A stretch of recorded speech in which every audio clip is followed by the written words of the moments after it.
Perkenalkan, nama saya Deborah Michelle dari kelas 3. Sekarang saya akan menjelaskan awal berdirinya Kerajaan Perlak.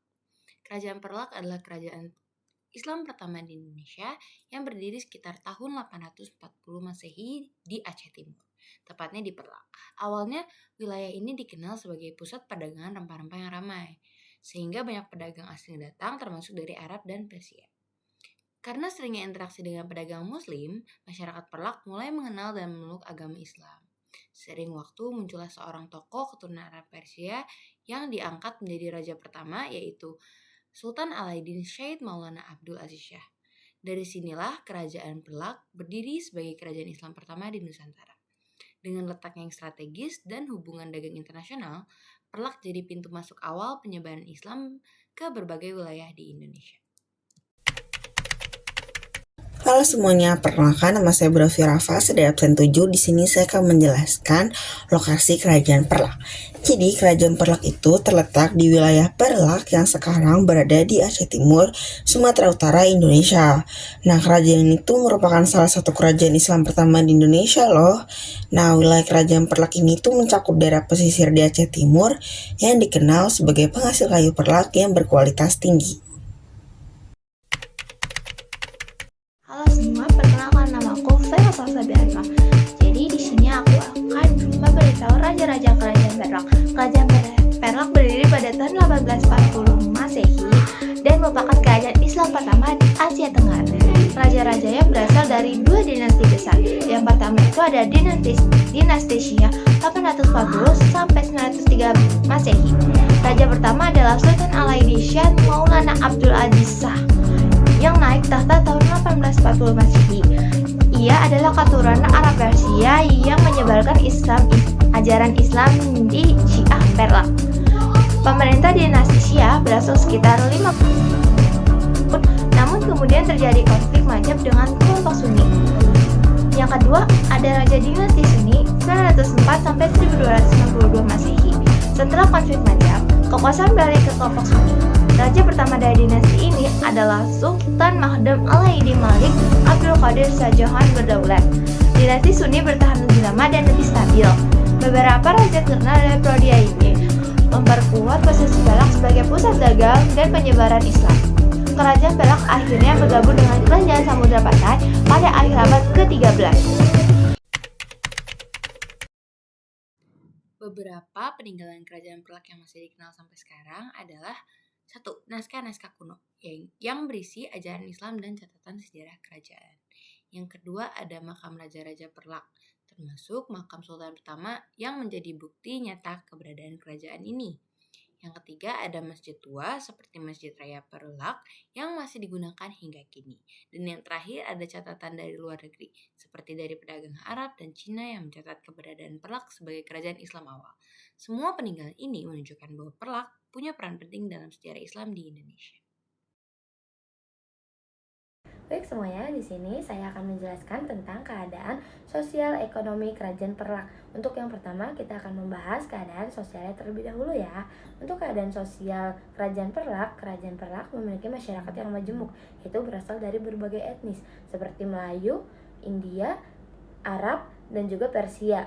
Karena Kerajaan Perlak itu memiliki wilayah yang dijadikan sebagai tempat persinggahan para pedagang dari berbagai negeri. Yang kedua ada pengaruh Islam yang kuat. Islam menjadi agama utama yang memengaruhi struktur sosial, hukum, dan pendidikan. Ulama dan tokoh agama memiliki peranan penting dalam masyarakat. Untuk yang ketiga ada pendidikan agama. Kerajaan Perlak juga dikenal sebagai pusat pendidikan, dakwah, dan agama Islam. Banyak ulama dan santri datang ke Perlak untuk belajar. Yang keempat ada kedudukan perempuan.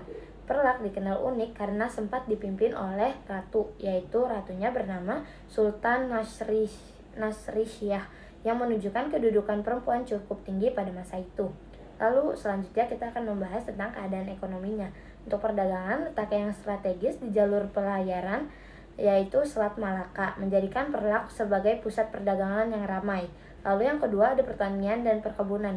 Masyarakat Perlak juga hidup dari bertani, terutama menanam padi dan kelapa.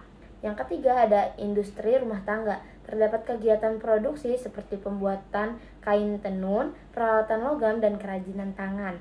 Lalu yang keempat ada hubungan dagang internasional. Perlak menjalin hubungan dagang dengan pedagang dari Arab, India, Persia, dan Tiongkok.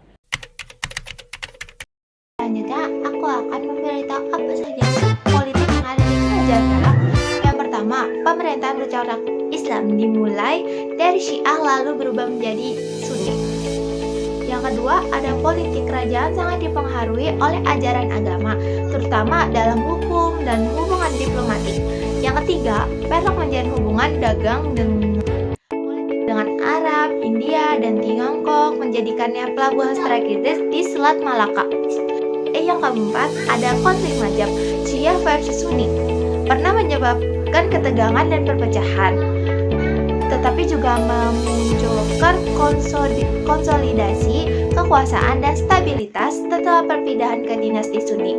Yang kelima, ada juga Perak juga berperan besar dalam penyebaran Islam ke wilayah Nusantara lainnya, seperti Sumatera, Jawa, dan Semenanjung Melayu. Sekarang saya akan menjelaskan puncak kejayaan Kerajaan Perak. Dalam ensiklopedia Kerajaan Islam di Indonesia, puncak kejayaan Kerajaan Perak salah satunya berkat keberhasilan mereka di bidang niaga. Kerajaan Perak ini terkenal sebagai penghasil kayu kualitas terbaik. Jenis kayu-kayu yang bagus yang berasal dari Perak ini seringkali dijadikan bahan untuk pembuatan kapal. Perak pun berkembang pesat menjadi pelabuhan niaga di abad ke-8 dan disinggahi kapal-kapal besar dari Arab serta Persia. Tak hanya dari sisi perniagaan, agama Islam di Perak juga ikut berkembang sehingga menjadi pusat penyebaran Muslim. Penduduk setempat Perak banyak yang melakukan perkawinan campur dengan para saudagar Muslim. Nah, di sini saya mau ngejelasin bagaimana sih cara berakhirnya Kerajaan Perak. Jadi Kerajaan Perak itu berakhir setelah wafatnya Sultan Maghdum Alaeddin Malik Abdul Aziz Johan pada tahun 1292 Masehi.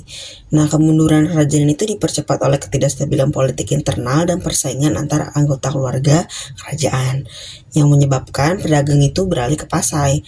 Nah, Kerajaan Perak itu kemudian bersatu dengan Kerajaan Samudra Pasai. Lalu alasannya apa aja sih? Jadi alasannya tuh yang pertama tentunya wafatnya Sultan terakhir yaitu Sultan Maghdum Alaeddin Malik Abdul Aziz Johan, raja terakhir Kerajaan Perak yang wafat pada tahun 1292 Masehi. Lalu yang kedua itu ada ketidakstabilan politik, lalu yang ketiga ada perubahan perdagangan, dan terakhir itu ada persatuan dengan Pasai.